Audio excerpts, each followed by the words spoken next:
हाय दोस्तों, पिछले वीडियो के अंदर मैंने आप लोगों के साथ एक नया टॉपिक डिस्कस किया था, दैट इज ऑटो ट्रांसफॉर्मर।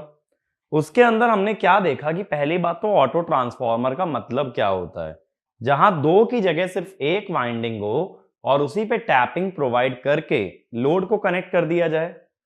फिर हमने ये देखा एक ऑटो ट्रांसफॉर्मर दो कैटेगरीज में डिवाइड किए थे, स्टेप अप और स्टेप डाउन। और मैंने ये बताया एक ऑटो ट्रांसफॉर्मर के अंदर इंटरनली एक टू वाइंडिंग ट्रांसफॉर्मर कनेक्टेड होता है। फिर हमने ये देखा ऑटो ट्रांसफॉर्मर की जो पावर है वो टू वाइंडिंग से ज्यादा आती है और उसमें एक कंट्रीब्यूशन होता है power due to conduction which is called as conducted volt ampere. और कंडक्टेड वोल्ट एम्पियर किस वजह से आते हैं कि सोर्स का कुछ करंट या सोर्स का करंट जब डायरेक्टली लोड में जाता है तो उसे कहते हैं कंडक्टेड पावर। तो सोर्स का जो भी करंट लोड में जाएगा दैट इज कंडक्टेड पावर और जो इंडक्शन से जाएगा दैट इज इंड्यूस्ड पावर।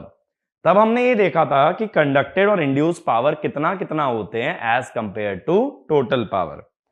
और मैंने आपको ये बोला था कि नेक्स्ट लेक्चर में हम लोग क्या करने वाले हैं, हम बात करेंगे कि एक टू वाइंडिंग ट्रांसफॉर्मर से एक ऑटो ट्रांसफॉर्मर कैसे बनता है, यानी conversion of two winding transformer to an auto transformer. अब देखो टू वाइंडिंग ट्रांसफॉर्मर से ऑटो ट्रांसफॉर्मर कैसे बनेगा। पहले मैं एक टू वाइंडिंग ट्रांसफॉर्मर ले लेता हूं।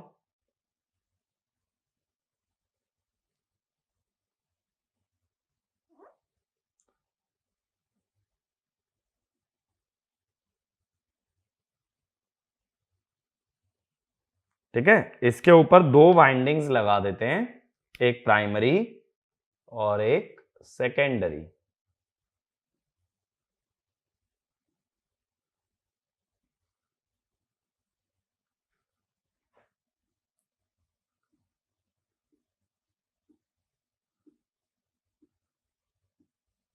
इसमें देखो फ्लक्स की डायरेक्शन देख के डॉट लगा सकते हो, तो मैं डॉट तुम्हें पहले ही लगा के दे रहा हूं, दोनों वाइंडिंग्स पे मैंने डॉट लगा दिया। अब देखो ऑटो ट्रांसफॉर्मर का अगर डिजाइन जानते हो जो हमने लास्ट लेक्चर में देखा है, तो हम ये जानते हैं उसके अंदर तीन टर्मिनल होते हैं। एक टर्मिनल तो कॉमन होता है, दूसरा टर्मिनल क्या होता है उसका, एक टैपिंग वाला और एक सोर्स वाला। तो यहां मैं बोल देता हूं ये है N1 turns, N2 turns, V1 voltage, V2 voltage और I1 करंट और I2 करंट। अब देखो क्या करना होता है, टू वाइंडिंग से ऑटो ट्रांसफॉर्मर बनाने के लिए प्राइमरी और सेकेंडरी में एक टर्मिनल हमें कॉमन करना पड़ता है, यानी कि दोनों वाइंडिंग का एक टर्मिनल आपस में जोड़ा जाएगा। तो ये वाला एक पॉइंट लिखना, N auto transformer has three terminals. An auto transformer has three terminals, whereas two winding transformer has four terminals, which means to create an auto transformer,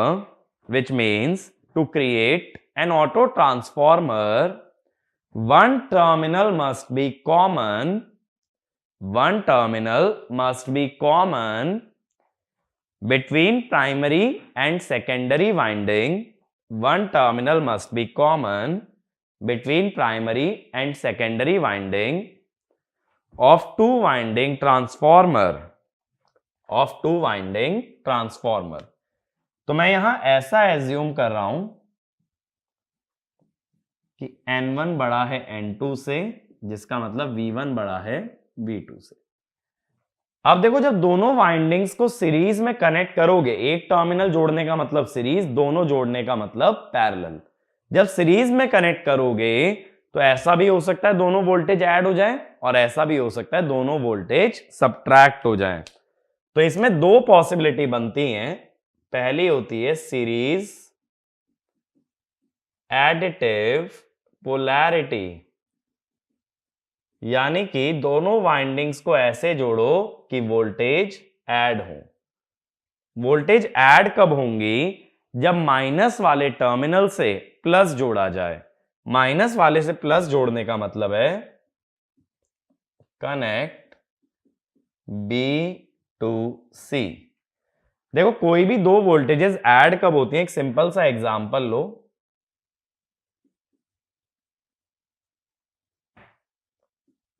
ये है V1 और ये है V2। अब मुझे बताओ टोटल वोल्टेज क्या है? V है V1 प्लस V2। लेकिन इसमें ये ध्यान दो कि एक का नेगेटिव दूसरे के किससे जुड़ा हुआ है? पॉजिटिव से। तो यही बात मैं अभी भी बोल रहा हूं कि अगर तुम्हें एडिटिव पोलैरिटी बनानी है तो एक वाइंडिंग का नेगेटिव दूसरे के पॉजिटिव से कनेक्ट करना पड़ेगा। तो ये वाला पॉइंट लिखो सीरीज एडिटिव पोलैरिटी में। if we want to obtain sum of the two voltages, if we want to obtain sum of the two voltages, then negative terminal of one winding,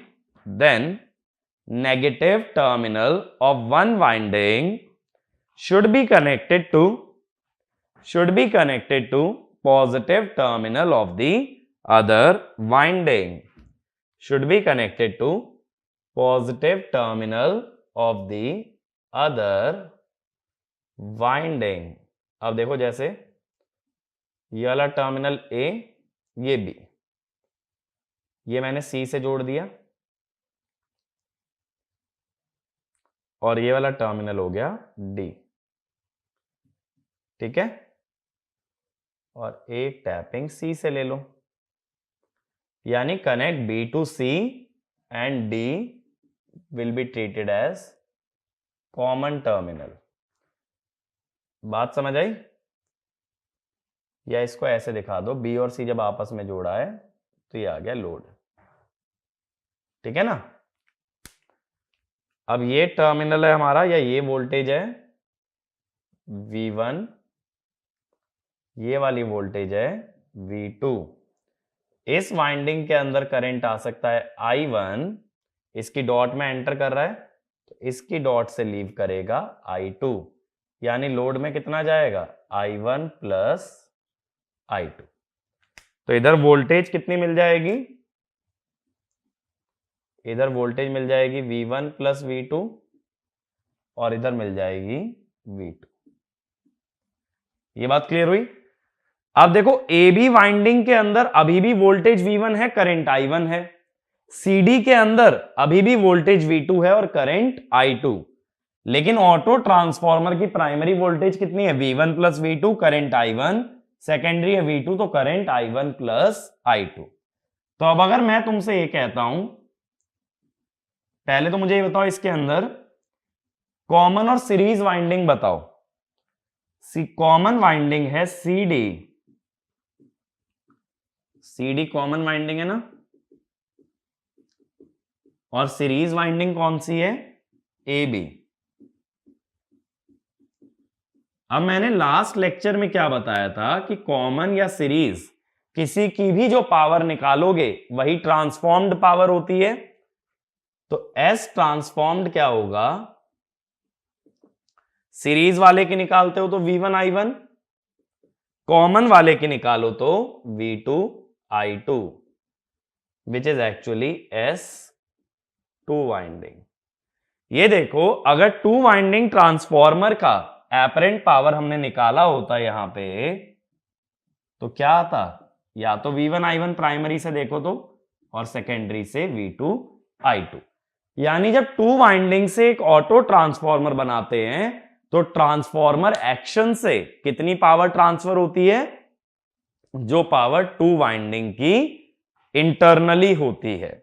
मेरी बात को समझने की कोशिश करो, ये टू वाइंडिंग था, इससे अब हमने ऑटो बनाया, तो मैं ये कह रहा हूं इसमें ट्रांसफॉर्मर एक्शन से कितनी पावर जाएगी सोर्स से load?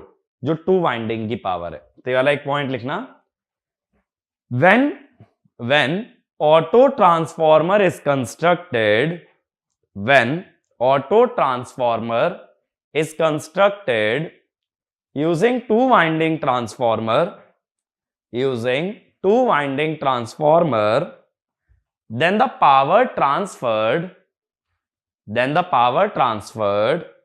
from source to load,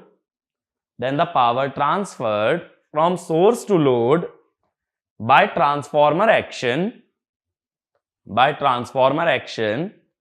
is apparent power of two winding transformer, ये बात क्लियर हुई। अब लेकिन अगर मैं कहूं ऑटो ट्रांसफॉर्मर की टोटल पावर मुझे बता दो, ऑटो ट्रांसफॉर्मर की टोटल पावर कितनी है? V1 plus V2 into I1 कर लो, primary voltage into primary current, या V2 into I1 plus I2। अब अगर मैं कहता हूं ऑटो ट्रांसफॉर्मेशन रेशो कितना होगा, ये होता है high voltage by low voltage. High voltage तो दोनों का सम है, लो वोल्टेज है V2, यानी कि V1 बाय V2 प्लस 1।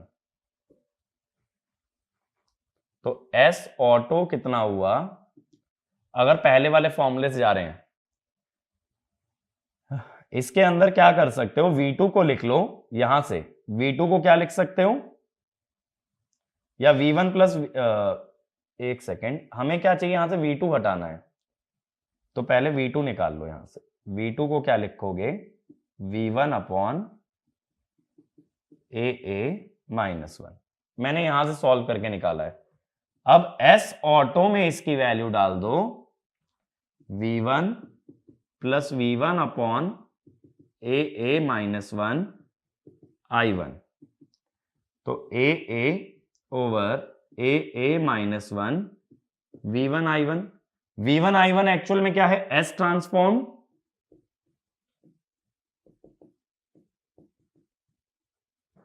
ये आ गया ना। अब इससे क्या समझे, मैं यहां पे लिख देता हूं। अब इससे क्या समझ पा रहे हैं कि S ट्रांसफॉर्म्ड कितना आ गया, अगर इस रेशो को उधर ले जाओ, S auto AA minus 1 by AA, S auto 1 minus 1 by AA। यही फॉर्मूला लास्ट लेक्चर के अंदर आया था, बस फर्क क्या आया, यहां पे एक नॉलेज हमें एक्स्ट्रा क्या मिली कि transformed power to winding transformer की ही पावर को कहते हैं। और इसी लॉजिक से अगर सीधा S कंडक्टेड निकालना चाहते हो तो टोटल में से ट्रांसफॉर्म्ड सब्ट्रैक्ट कर लो, वो होता है कंडक्टेड, तो वो भी सेम आ गया।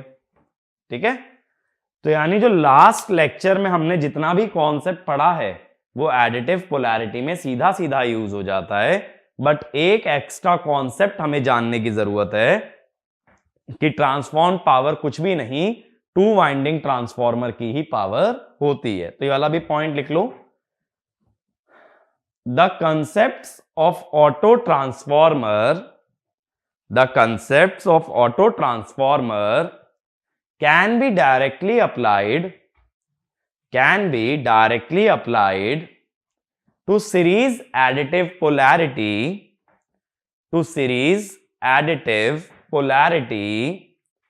but with an additional knowledge that transformed power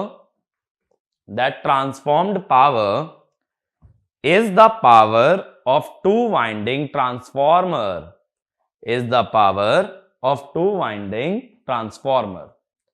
मेरी ये बात क्लियर हुई? ठीक है, अब आगे की बात करते हैं। देखो, जितना पहले वाइंडिंग में करंट था उतना ही करंट मैंने लिया है। मैंने अभी सिर्फ क्या कर दिया है, ये B वाले टर्मिनल को C से जोड़ दिया। मैंने ट्रांसफॉर्मर की कंस्ट्रक्शन में कोई चेंज नहीं किया, मैंने ट्रांसफॉर्मर की वोल्टेज में कोई चेंज नहीं किया, ना ही कोई चेंज किया करंट में। जब वोल्टेज और फ्रीक्वेंसी सेम तो फ्लक्स सेम तो कोर लॉस सेम। और जब करंट सेम तो कॉपर लॉस भी सेम। तो एक पॉइंट ये भी लिखो, if N auto transformer is constructed using if an auto transformer is constructed using two winding transformer then voltages and currents remain same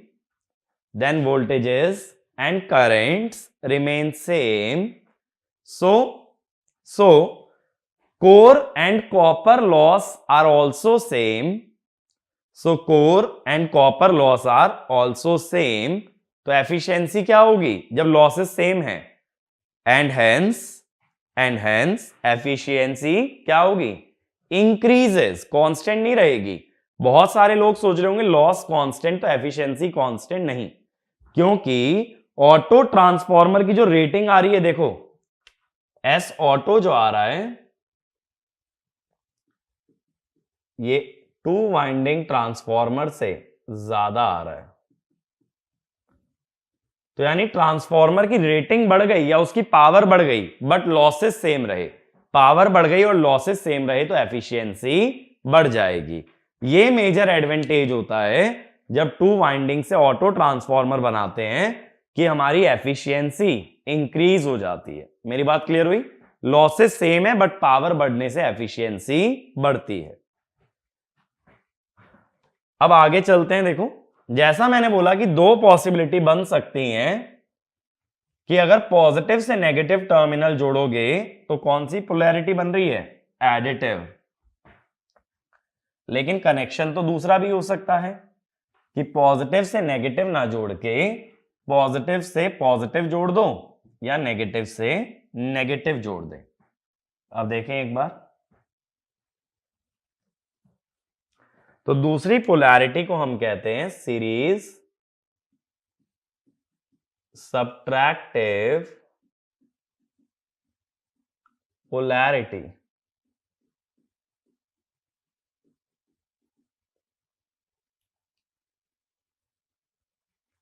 अब सीरीज सबट्रैक्टिव पोलैरिटी का मतलब क्या होता है, देखो फिर से रेजिस्टेंसेस का ही एग्जांपल लेता हूं। मान लो मैं दो वोल्टेज ऐसी दे दूं, V1 और V2। अब लगाना जरा KVL, क्या लगाओगे, V minus V1 plus V2 equal to 0।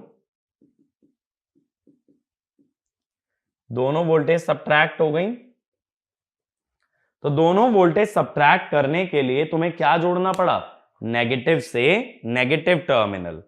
कहने का मतलब यहां पे ये समझो, अगर कभी भी सेम पोलैरिटी के टर्मिनल्स जुड़ेंगे तो सबट्रैक्टिव पोलैरिटी, अपोजिट पोलैरिटी के टर्मिनल्स जुड़ते हैं तो एडिटिव पोलैरिटी। तो ये वाला भी पॉइंट लिखो, if terminals of same polarity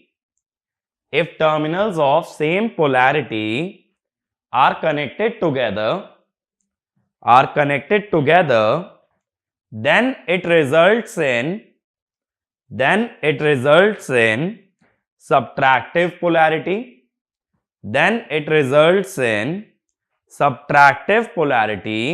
but if terminals of opposite polarity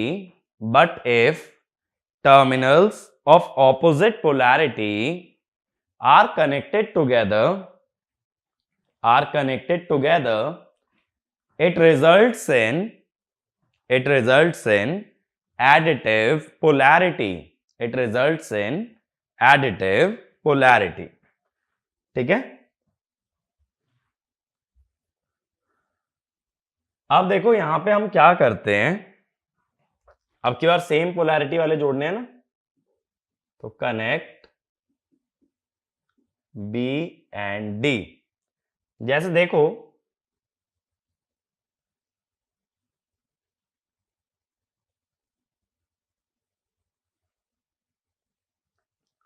मान लो ये D है, ये C है, तो ये प्लस और ये माइनस। अब मुझे B और D जोड़ने हैं ना साथ में,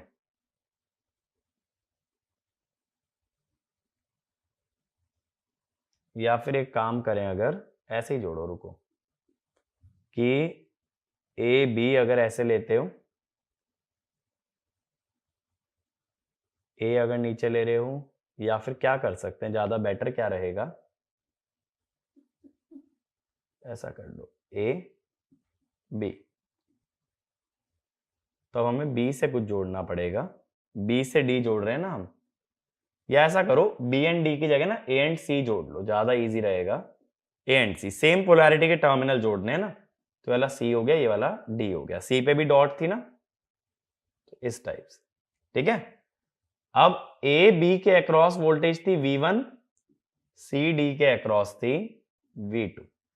तो अब V1 तो V2 से बड़ा है, तो इधर वोल्टेज कितनी आ गई, V1 माइनस V2। केवीएल लगा के सिंपली वोल्टेज निकालिए। अब V1 वाली वाइंडिंग में यहां पे करंट कितना होगा, जैसे इस डॉट से एंटर कर रहा है अगर I1, तो इस डॉट से लीव कर रहा होगा I2। I2 बड़ा है ना I1 से, क्योंकि V1 बड़ा है V2 से, तो I2 बड़ा है I1 से।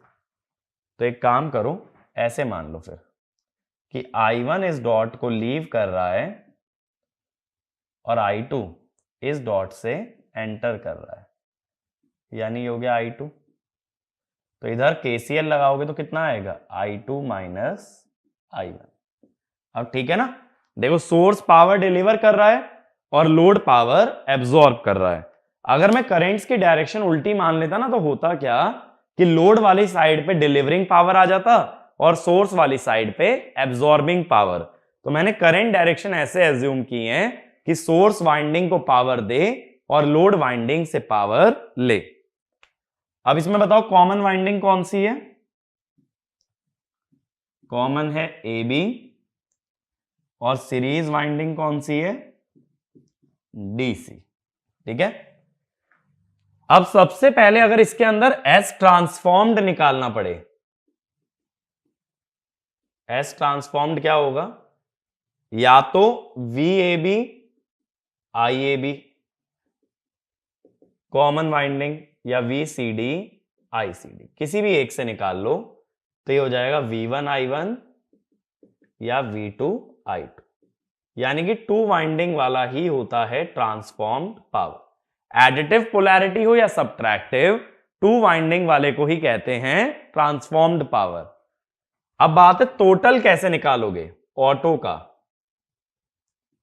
टोटल कैसे निकलेगा, ये होगा V1 into I2 minus I1, या फिर दूसरी साइड से निकालो तो V1 minus V2 into I2। इसका कोई डायरेक्ट फॉर्मूला डिराइव नहीं कर रहे, बस बेसिक याद रखो, इनपुट या आउटपुट से जो भी पावर आएगी वो होगी ऑटो। तो कंडक्टेड कैसे निकाल दोगे,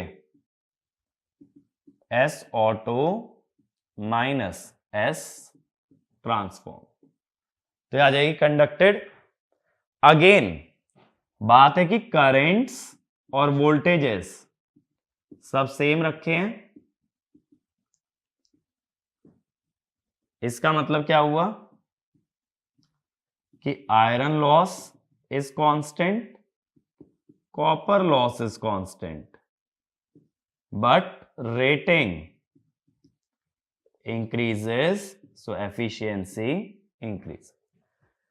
तो जब कभी टू वाइंडिंग से ऑटो ट्रांसफॉर्मर बनाते हो तो इसका फायदा दो होते हैं, एक तो रेटिंग बढ़ जाती है और दूसरा फायदा होता है एफिशिएंसी बढ़ जाती है। ये बात क्लियर हुई। तो एडिटिव पोलैरिटी कब होगी, जब अपोजिट पोलैरिटी के टर्मिनल जोड़े जाएं, और सब्ट्रैक्टिव कब होगी, जब सेम पोलैरिटी के टर्मिनल्स जोड़े जाएं। दूसरी बात, अब ये मत सोचना एडिटिव का मतलब स्टेप अप होता है और सब्ट्रैक्टिव का मतलब स्टेप डाउन। जैसे मान लो तुम ये कह दो कि V1 बड़ा है, V1 माइनस V2 छोटा है, सही बात है, V1 तो बड़ा ही होगा ना V1 माइनस V2 से। अगर इधर सोर्स लगा दें तो ये है स्टेप अप, और अगर लेफ्ट में सोर्स लगाओ तो ये है स्टेप डाउन। इधर हाई है इधर लो, हाई पे सोर्स लो पे लोड स्टेप डाउन, लो पे सोर्स हाई पे लोड स्टेप अप। तो ये वाला भी पॉइंट लिखो, ये मोस्ट इंपॉर्टेंट पॉइंट करके मार्क करना, काफी बच्चों को कंफ्यूजन रहता है, तो इसमें लिखो step up and step down auto transformer, step up and step down auto transformer has nothing to do with additive and subtractive polarity, because both polarities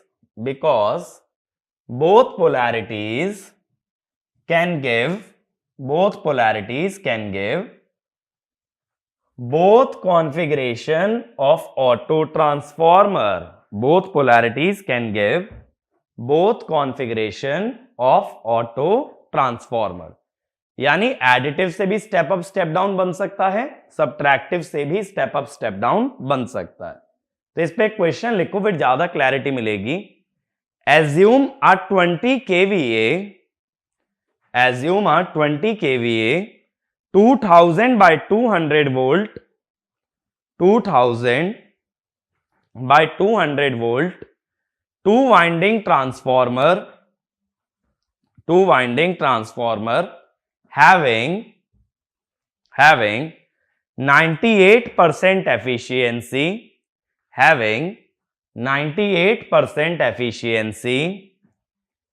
is reconnected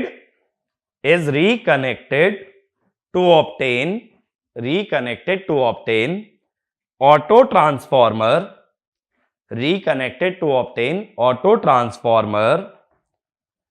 Show the connections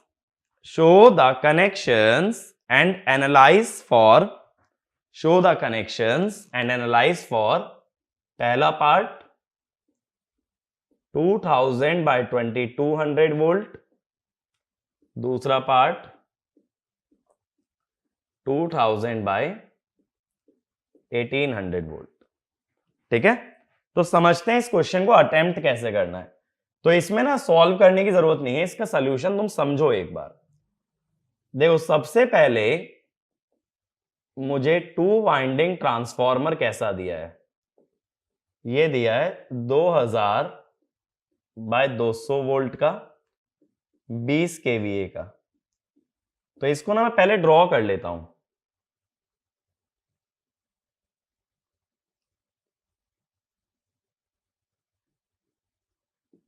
ये हो गया 2000 volt,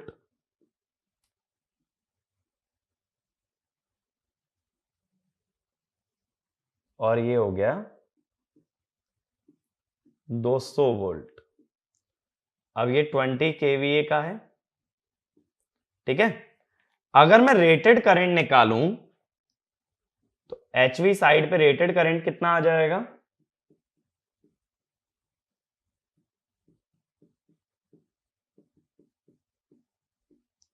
और LV side पे rated current कितना आ जाएगा.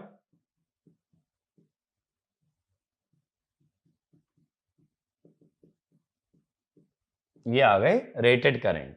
ठीक है, अब देखो क्या होता है कि ऑटो ट्रांसफॉर्मर पे क्वेश्चन दो तरह का बन सकता है. जब 2 वाइंडिंग से भी ऑटो बना रहे हो ना, तो दो पॉसिबिलिटी हैं. या तो वो तुम्हें लोड बताएगा कि ऑटो ट्रांसफॉर्मर कितना लोड सप्लाई कर रहा है, या वो लोड नहीं बताएगा. अगर लोड नहीं बताया जाए तब यूज करना है रेटेड करेंट्स का. मेरी बात क्लियर हुई? यूज रेटेड करेंट्स का करोगे अगर लोड स्पेसिफाइड नहीं है. तो ये वाला भी पॉइंट लिख लो. If the load connected to auto transformer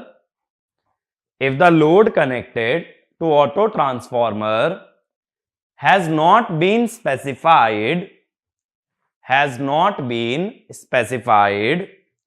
then we make use of rated currents of two winding transformer. अब सबसे पहली बात यह आती है कि यह कैसे मालूम चलेगा कि एडिटिव पोलैरिटी है या सब्ट्रैक्टिव. तो इसके लिए ना रेटिंग्स पे ध्यान देना. देखो, ये जो 2000 वाली आ रही है, ये तो 2 वाइंडिंग में प्रेजेंट ही थी. ये भी 2 वाइंडिंग में प्रेजेंट थी 2000. लेकिन 2 वाइंडिंग में ना 2200 वोल्ट कहीं नहीं था, 2000 था और 200 था, लेकिन यहां 2200 आया। 2200 कैसे बन सकता है? 2000 प्लस 200। ऐसे 1800 कैसे बन सकता है? 2000 माइनस 200। जहां सब्ट्रैक्शन, तो ये हुआ सब्ट्रैक्टिव पोलैरिटी, जहां एडिशन वहां हुआ एडिटिव पोलैरिटी। मेरी बात क्लियर हुई? हमेशा वोल्टेज रेटिंग को ये देखो कि क्या रेटिंग दोनों रेटिंग्स का सम है या इनका डिफरेंस। ऑटो ट्रांसफॉर्मर की रेटिंग अगर सम करने से आई तो एडिटिव, डिफरेंस लेने से आई तो सब्ट्रैक्टिव। तो पहले मैं फर्स्ट वाला पार्ट देखता हूं।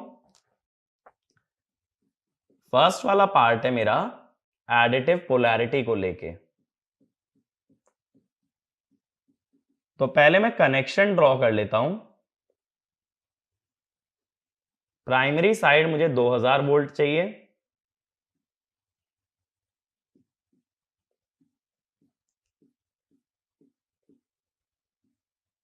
और मैं ये भी जानता हूं कि अगर मुझे एडिटिव पोलैरिटी चाहिए तो पॉजिटिव से नेगेटिव टर्मिनल जोड़ना पड़ेगा,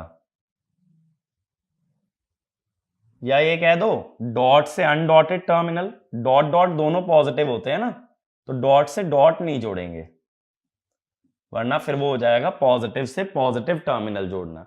डॉट का मैंने रीजन क्या बताया, डॉट का सिग्निफिकेंस क्या होता है? डॉट की दोनों तरफ पोलैरिटी सेम होती है, तो अगर तुम डॉट से डॉट जोड़ दोगे तो तुम सेम पोलैरिटी के टर्मिनल जोड़ रहे हो, वो है सब्ट्रैक्टिव पोलैरिटी। तो ऐसा भी कह सकते हो एडिटिव पोलैरिटी में डॉट से अनडॉटेड टर्मिनल जुड़ता है। तो ये भी लिख लेना, for additive polarity, for additive polarity dotted terminal is connected, for additive polarity dotted terminal is connected to undotted terminal, to undotted terminal। अब KVL से इधर सम हो जाएगा, तो ये आ गया 2200 वोल्ट।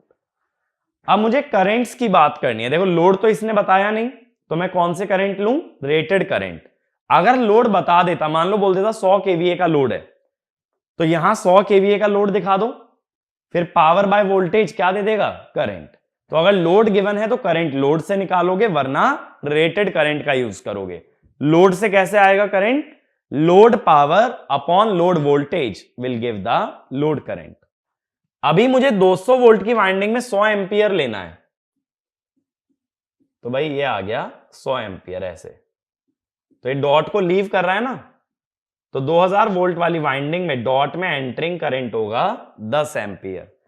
देखो लोड में ना हमेशा पॉजिटिव से बाहर की तरफ जाना चाहिए करंट, क्योंकि लोड को पावर लेनी है, यानी पॉजिटिव की तरफ जाना चाहिए करंट। और 200 वोल्ट की वाइंडिंग में कितना करंट जाना चाहिए? 100 एंपियर। मैंने यही तो बोला रेटेड करंट का यूज करो। तो 200 वोल्ट में 100 एंपियर किस तरफ? पॉजिटिव की तरफ, यानी इस डॉट से निकलता हुआ तो दूसरी डॉट में एंटर करेगा। दूसरी डॉट है 2000 वोल्ट की, तो उसमें कितना एंटर करेगा? 10 एंपियर। अब तीसरा करंट आ जाएगा केसीएल से, कितना हो गया? 110 एंपियर। अब यहां केवीए रेटिंग कितनी हो गई? इनपुट या आउटपुट कहीं से भी निकाल लो, एस ऑटो कितना होगा? चाहे तो 2000 इंटू 110 कर लो, या 2200 इंटू 100 कर लो, तो ये हो गया 220 केवीए। नहीं तो इसी का शॉर्टकट मेथड क्या होता? एस ट्रांसफॉर्म्ड होता है एस टू वाइंडिंग, ये मैंने बताया था, तो ये होता है 20 केवीए। अब ऑटो ट्रांसफॉर्मर का रेशियो निकाल लो, high voltage by low voltage. High है 2200, लो है 2000,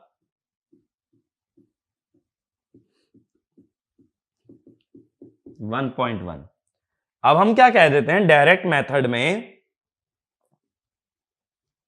कि S auto is S two winding by 1 minus 1 by A. Two winding यानी 20,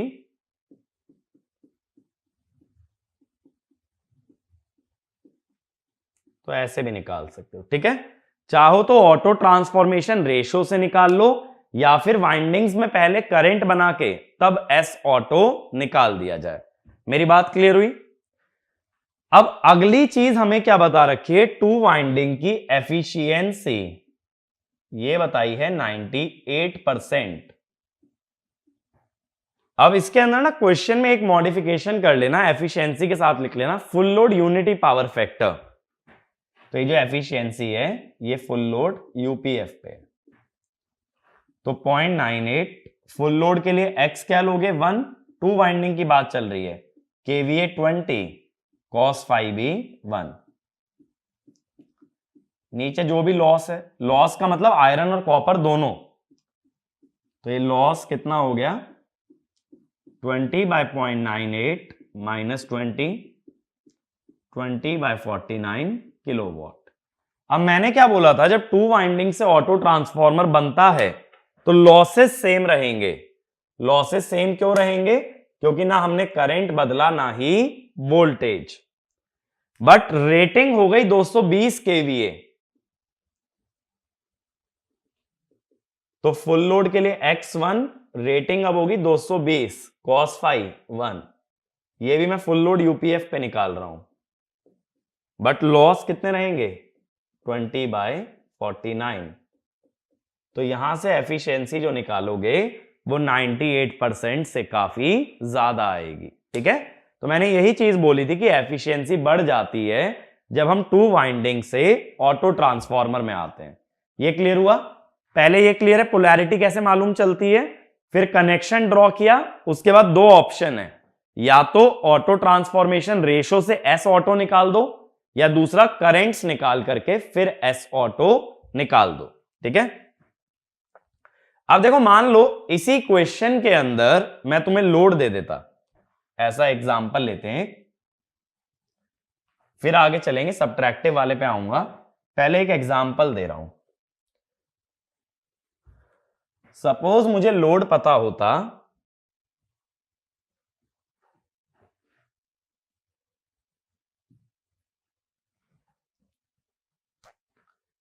if load equal to 110 KVA, let us say. Load अगर पता होता तो लोड का करंट कैसे निकालते? एपरेंट पावर बाय लोड का वोल्टेज। तो ये कितना आ जाता, 2 0 से 2 0 कट गए तो 1100/22 50 एम्पियर, 1100/22 होगा 50 एम्पियर। ठीक है, ये आई एच कह दो, एक काम करो हाई वोल्टेज की तरफ है। अब तुम ये भी जानते हो कि 2000 into I L is 2200 into I H, दोनों तरफ केवीए बैलेंस होना चाहिए ना, input KVA should be equal to output KVA. तो आई एच कितना हो गया 2000, सॉरी आई एल, एच तो हम निकाल चुके ना, आई एल हो गया 1.1 इंटू 50 55 एम्पियर। ये वाला करंट है आई एल, ये हो गया 55 एम्पियर। ये वाला करंट है आई एच, ये हो गया 50 एम्पियर। केसीएल लगाओगे तो ये हो गया 5 एम्पियर। तो इसका मतलब जब लोड गिवन हो तो करंट लोड के टर्म्स में निकालोगे, और नहीं गिवन हो तो रेटेड करंट का यूज करके करंट निकाला जाएगा। ठीक है, अब आगे चलें, सब्ट्रैक्टिव पोलैरिटी पे आते हैं। अब हमें यह पता है जब इसने 2000/1800 बोला है तो 1800 हमें मिला कैसे होगा, 2000 माइनस 200 से। तो मैं सेकेंड पार्ट की बात कर रहा हूं, that is subtractive polarity.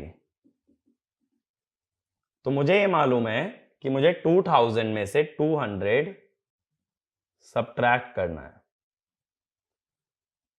Subtract करने के लिए सेम पोलैरिटी का टर्मिनल जोड़ना जरूरी है, तो ये हो गया 2000। सेम पोलैरिटी का मतलब डॉट से क्या जुड़ेगा, dot.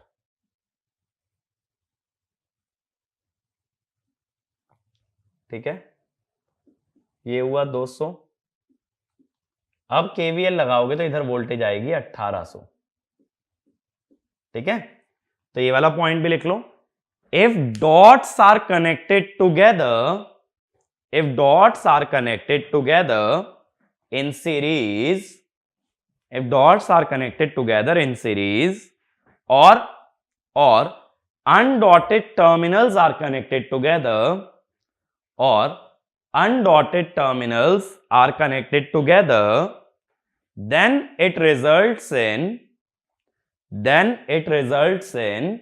subtractive polarity, then it results in subtractive polarity. अब मैंने बोला मुझे रेटेड करंट यूज करने हैं, तो 200 वोल्ट की वाइंडिंग में कितना करंट होना चाहिए? 100 एम्पियर। 100 एम्पियर हमेशा ऐसे ही मानना कि लोड की तरफ जा रहा है, यानी ऐसे जा रहा है 100 एम्पियर, इस डॉट से एंटर कर रहा है, तो इस डॉट से लीव करना चाहिए 10 एम्पियर, क्योंकि दूसरी वाइंडिंग का करंट है 10 एम्पियर। इस डॉट में अगर 100 एंटर कर रहा है तो इस डॉट से 10 लीव करेगा। अब लगा लो जरा केसीएल, 100 ऊपर जा रहा है, 10 इधर से आ रहा है, तो इधर से आएगा 90 एम्पियर, 90 प्लस 10 आगे गया 100। अब अगर केवीए रेटिंग निकालनी है तो कैसे निकालोगे? या तो इनपुट साइड से निकाल लो 2000 इंटू 90, या आउटपुट से 1800 इंटू 100। दोनों ही केसेस में आएगा 180 केवीए। ये आ गया। अब मैं ये भी जानता हूं कि S ट्रांसफॉर्म्ड होता है S2 वाइंडिंग, कितना होगा ये होगा 20 केवीए, यानी S कंडक्टेड क्या लेना पड़ेगा? दोनों का डिफरेंस, ठीक है। इसमें ना डायरेक्ट मेथड मत लगाना, ऑटो ट्रांसफॉर्मेशन रेशियो वाला, वो सिर्फ एडिटिव पोलैरिटी तक रखो। तो ये वाला भी एक पॉइंट लिख लो, do not apply direct method, do not apply direct method of auto transformation ratio in case of subtractive polarity, वो सिर्फ किस में अप्लाई करोगे? एडिटिव में। अब हम ये भी जानते हैं कि ईटा 2 वाइंडिंग दिया है 98%, फुल लोड यूपीएफ पे मैंने बोला था, तो यानी 20 केवीए और 1 प्लस पी लॉस। पहले की तरह यहां से पी लॉस आ जाएगा 20/49 किलोवाट। अब हम ये जानते हैं ऑटो ट्रांसफॉर्मर की रेटिंग आ रही है 180 केवीए, फुल लोड और यूपीएफ ले लिया, और नीचे लॉस 20/49। यहां से निकालोगे तो ये भी 98% से ज्यादा आएगा, यानी एडिटिव लो या सब्ट्रैक्टिव पोलैरिटी लो, तुम्हारा एफिशिएंसी और केवीए रेटिंग बढ़ता ही है, ठीक है। तो 2 वाइंडिंग से ऑटो में जाने में क्या फायदा है? केवीए रेटिंग और एफिशिएंसी दोनों इंक्रीज हो जाते हैं, वेदर इट इज एडिटिव और वेदर इट इज सब्ट्रैक्टिव, ठीक है। तो अब इस वाले सेक्शन को मैं एक बार समराइज करा देता हूं, जैसे मैंने लास्ट लेक्चर के अंदर कराया था।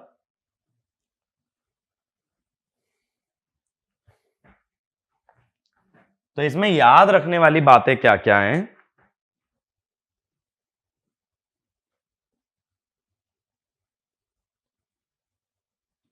पहली बात, जब डॉट से अनडॉटेड टर्मिनल जुड़ता है तो ये होती है एडिटिव पोलैरिटी। यहां होता है S auto is S2 winding by 1 minus 1/AA, ठीक है। और I equal to I rated 2 winding if load not specified. Load नहीं बताया तो रेटेड करेंट्स का यूज करना है, और I इक्वल टू लोड अगर लोड स्पेसिफाइड है।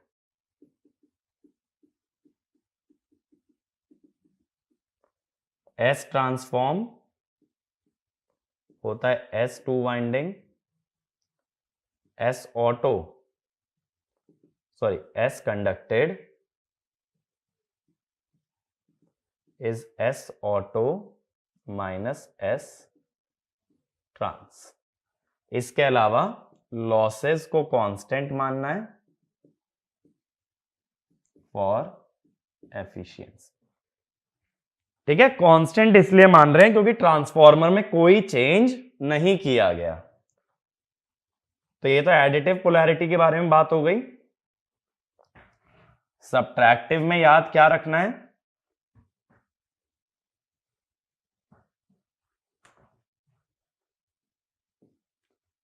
डॉट से अगर डॉट जोड़ते हो या अनडॉटेड से अनडॉटेड अगर जोड़ते हो तो सब्ट्रैक्टिव पोलैरिटी बनता है।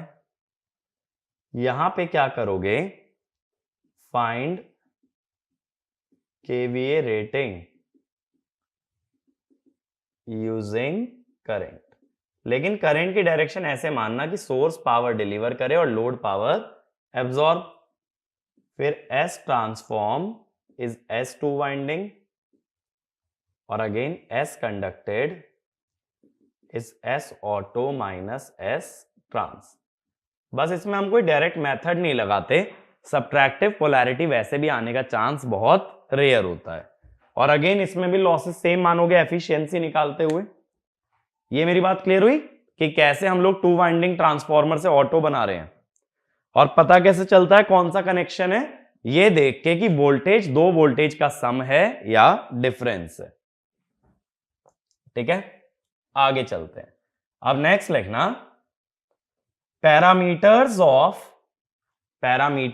Of auto transformer, parameters of auto transformer in terms of two winding transformer, in terms of two winding transformer। मुझे दोनों के पैरामीटर्स कंपेयर करने हैं।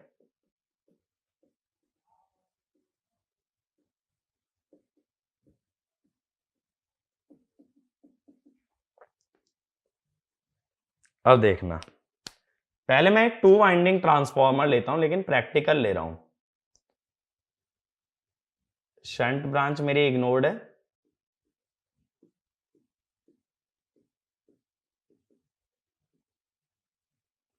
ट्रांसफॉर्मर का पूरा सर्किट मैं रेफर करके रखता हूं सेकेंडरी साइड पे।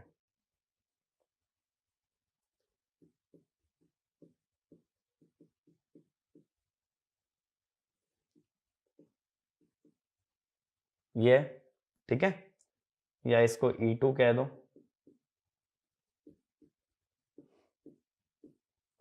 V1 और E1 तो बराबर ही है, तो यहां मैं टर्न्स रेशो ले लेता हूं N1:N2। अब देखो, मुझे सबसे पहले ये बताओ इसकी परसेंटेज इंपीडेंस कितनी होगी?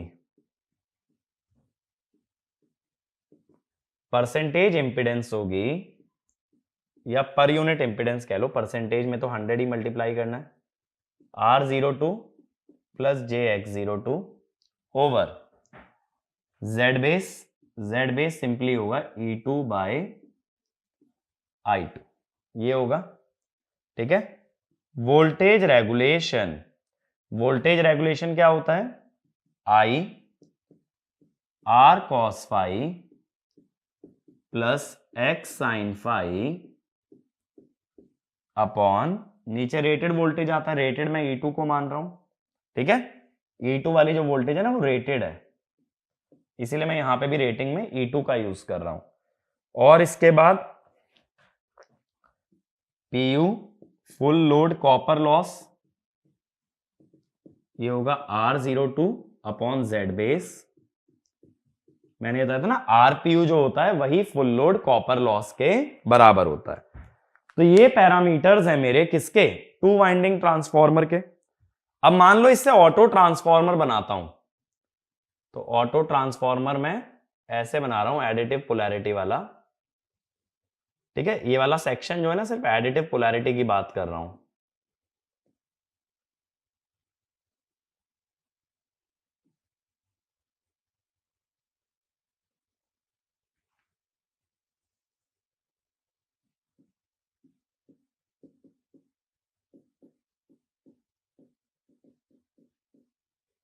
इस वाइंडिंग का करंट I2 ही है, इस वाइंडिंग का करंट I1 ही है, बट इधर से कितना करंट आ रहा है?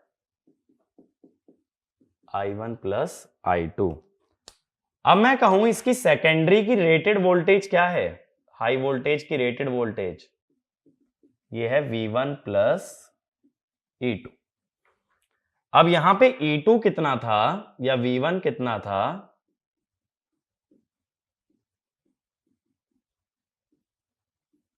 अब की बार जब दोनों वाइंडिंग सीरीज में जुड़ गई तो इसकी रेटेड वोल्टेज हो गई दोनों का सम। तो ये कितनी हो गई? V1 की जगह अगर E2 की टर्म्स में रख दो,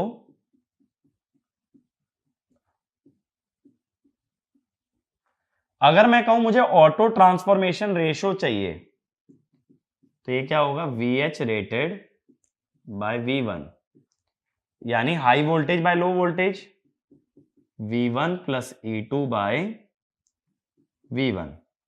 ठीक है, V1 plus E2 by V1, V1 है N1 by N2 into E2, या E2 को लिख लो N2 bye N1 into V1। मैंने यहां से सिर्फ इतना किया है, E2 को लिख लिया N2 bye N1 into V1, तो ये आ गया N2 बाय N1 प्लस 1, और ये क्या हो गया? AA।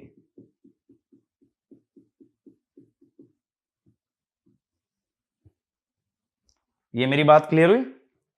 मैंने सिर्फ क्या बोला, जब दोनों वाइंडिंग को सीरीज में जोड़ दिया तो सेकेंडरी साइड की रेटेड वोल्टेज दोनों की रेटेड वोल्टेज का सम हो गई। पहले वहां रेटेड वोल्टेज था बस E2, अब की बार दोनों का सम है V1 प्लस E2। तो मैंने टू वाइंडिंग ट्रांसफॉर्मर का टर्न्स रेशो और ऑटो ट्रांसफॉर्मेशन रेशो में रिलेशन निकाल लिया।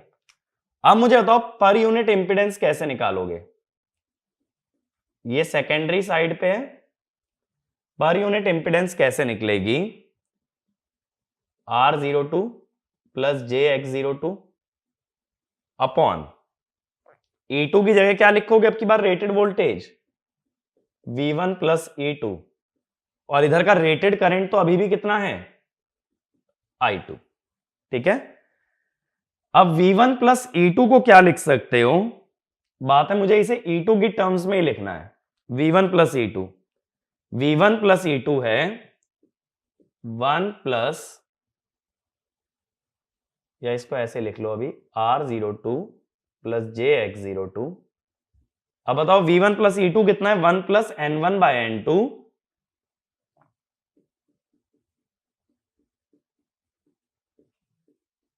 इंटू E2 बाय I2, यही है ना? 1 plus N1 by N2 into E2 bye I2। तो ये हो गया।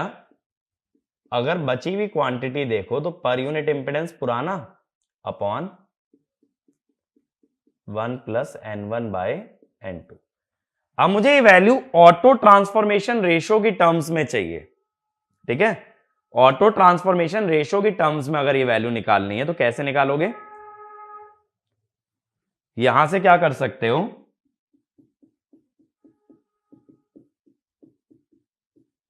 ये कर सकते हो, सॉरी, AA माइनस 1,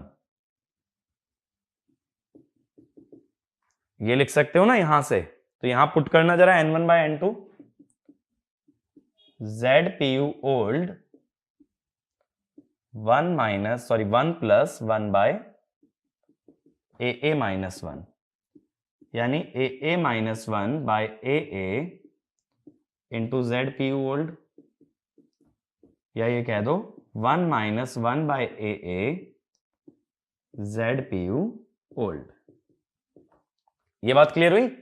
तो पर यूनिट इंपीडेंस कितने फैक्टर से स्केल हो गई? 1 माइनस 1 बाय AA। तुम्हें पूरा डेरिवेशन याद नहीं करना है, याद क्या करना है? सिर्फ ये रिलेशन। मेरी बात समझ आई? मैंने क्या बोला? इंपीडेंस अभी भी R02 और X02 ही है, बट उस साइड की रेटेड वोल्टेज बदल गई। रेटेड वोल्टेज बदल जाने से बदल गई बेस इंपीडेंस, और बेस इंपीडेंस बदल जाने से चेंज हो गई पर यूनिट इंपीडेंस। तो ये वाला पॉइंट भी लिखना, the actual impedance in auto transformer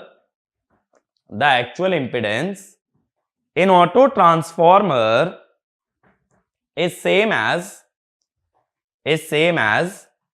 two winding transformer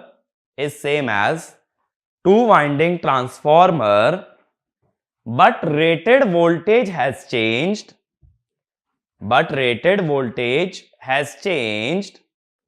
due to which base impedance changes and PU impedance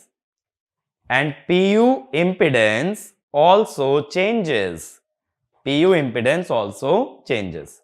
पहला पैरामीटर मुझे क्लियर हो गया, ठीक है। ये वाला पार्ट रब कर रहा हूं। अब अगला पार्ट क्या था? वोल्टेज रेगुलेशन था। देखो वोल्टेज रेगुलेशन पे क्या असर पड़ेगा? करंट तो सेम है,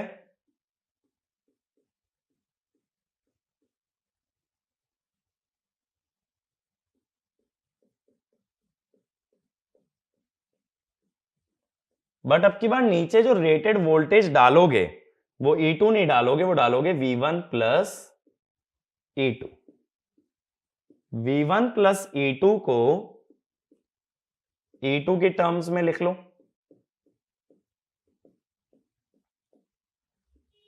आई मैंने बताया ना E2 के टर्म्स में क्या आता है।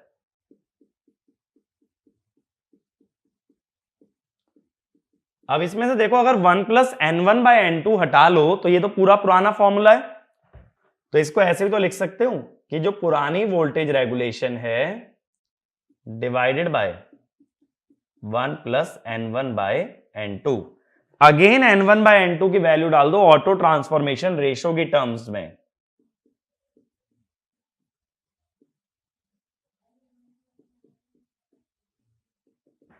इसको सिंप्लीफाई करोगे ना, फिर से सेम फैक्टर आएगा, यानी वोल्टेज रेगुलेशन भी सेम फैक्टर से स्केल हो गई। और वो ऐसे भी समझ सकते हो, जब पर यूनिट इंपीडेंस किसी फैक्टर से स्केल हो रही है, वोल्टेज रेगुलेशन का सिंपल कंसेप्ट होता है RPU cos phi plus XPU sin phi. तो RPU और XPU अगर किसी एक फैक्टर से स्केल हो रहे हैं तो वोल्टेज रेगुलेशन भी सेम फैक्टर से स्केल होगी। तो ये वाला पॉइंट भी लिख लेना। सिंस पर यूनिट इंपेडेंस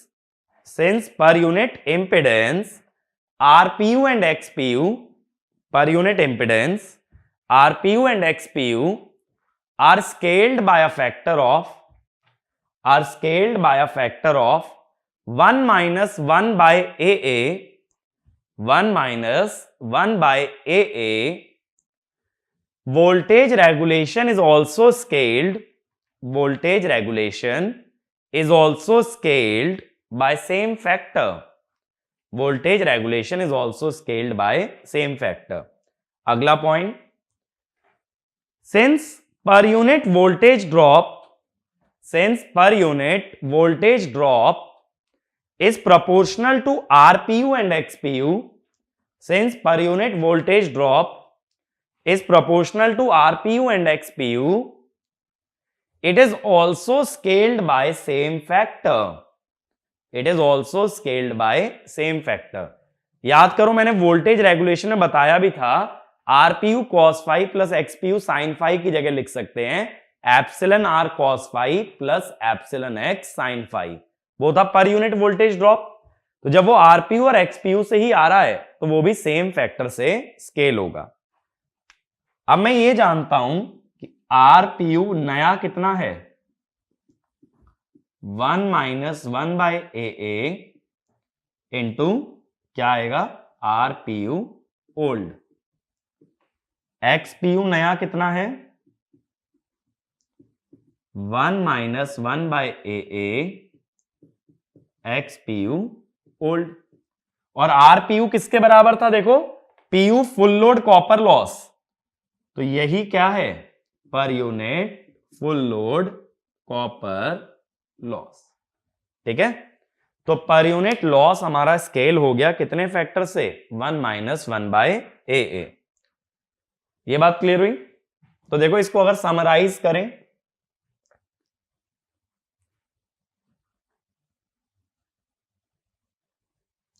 कि क्या क्या रिजल्ट्स आ रहे हैं, बट ये ध्यान रखना ये सारे रिजल्ट एडिटिव पोलैरिटी के लिए हैं।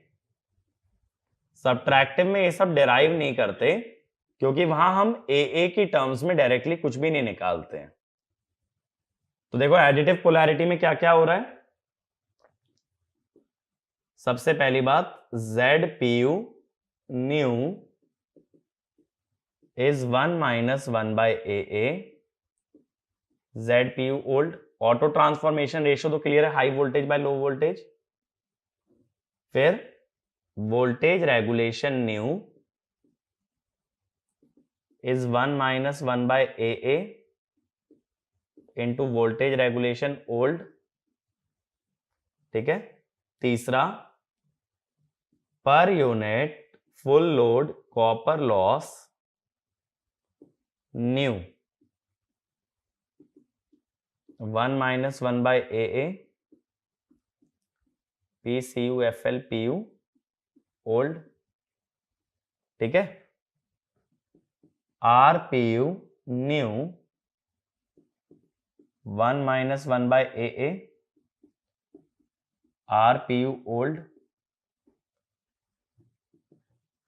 XPU new 1 - 1/AA XPU old.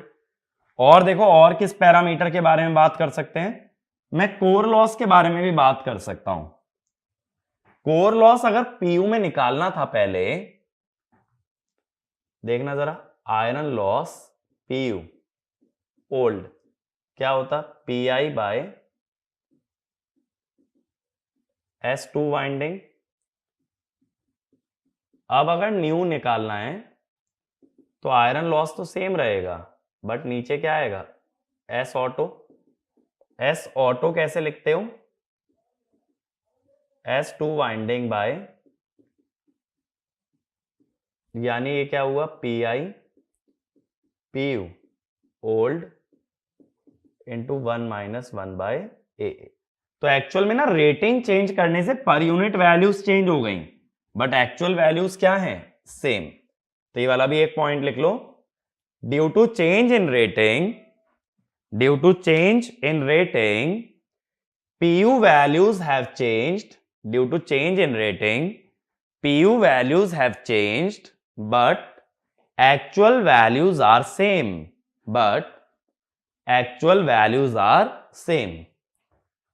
Last देखो, शॉर्ट सर्किट करंट जब फॉल्ट पढ़ोगे ना तो देखोगे सीधा ऐसे आ जाता है 1/ZPU। ठीक है। 1/ZPU का क्या लॉजिक है, अगर एक ये वाइंडिंग है,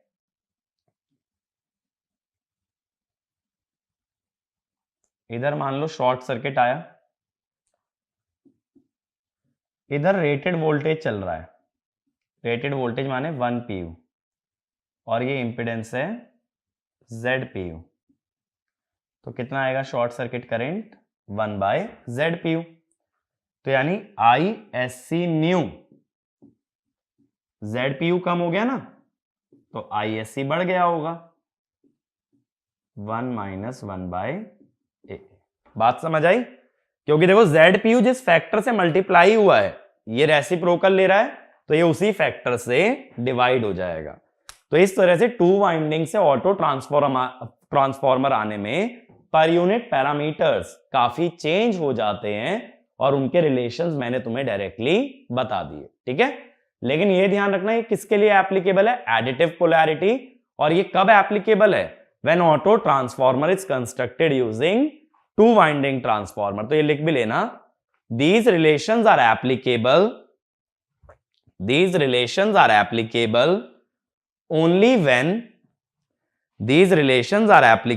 only when auto transformer is realized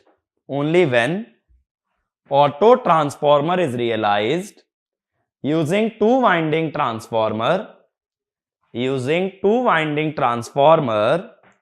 and that too for additive polarity, that too for additive polarity। ठीक है, बात क्लियर हुई?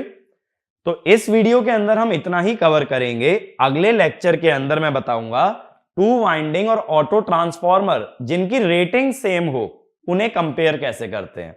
अभी हमने सिर्फ क्या देखा, अगर टू वाइंडिंग से ऑटो ट्रांसफॉर्मर बनता है तो क्या क्या चीजें बदल जाती हैं। अब आगे बात करेंगे, एक टू वाइंडिंग है, एक ऑटो है, अलग अलग है, एक दूसरे से नहीं बनाया गया। तो जब दोनों ट्रांसफॉर्मर अलग अलग हैं तो इनका कंपैरिजन कैसे होगा, ये अगले लेक्चर के अंदर देखेंगे। ठीक है, तो जितना इस लेक्चर में कवर किया है न्यूमेरिकल पॉइंट ऑफ व्यू से यही चीजें मोस्ट इंपॉर्टेंट हैं, तो इनको बहुत अच्छे से प्रिपेयर करो और अगले लेक्चर में हम ऑटो ट्रांसफॉर्मर को वाइंड अप करेंगे। Thank you.